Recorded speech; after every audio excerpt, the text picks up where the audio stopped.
One more reminder, you should be confident in using a miter saw or a table saw. If you are uncertain about your skills, it's best to hire a professional and show them our staircase installation video beforehand. First, measure the thread width and cut both the nosing and the second part of the thread about 2-3 inches longer. This extra length will make it easier to trim precisely later. To make cutting easier, place the thread on a piece of wood or plywood that's the same thickness as your thread. Tape the nosing and second part together, align your marking tool with the edge of the thread, and secure it with clamps for accuracy.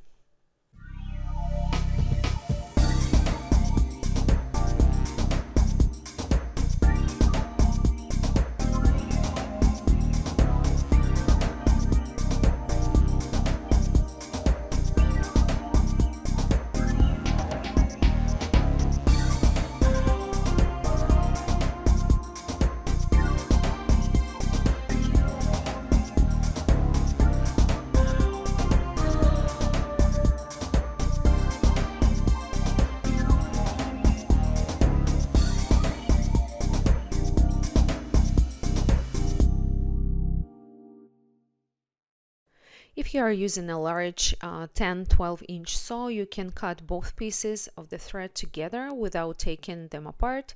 With a smaller 7-inch saw, however, you'll need to separate the nosing and the second part and cut them individually.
For threads of varying sizes, since we know stairs are never perfect, we recommend checking the fit on site after each cut and trimming again if needed.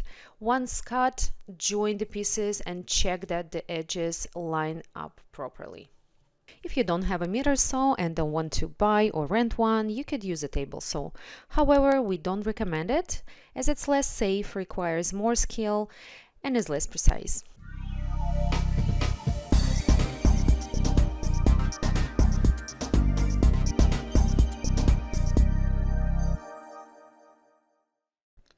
A 10-12 inch saw blade will allow you to cut both pieces of the thread together accurately and save time. With this large blade, you can also cut along the edge of a plywood template.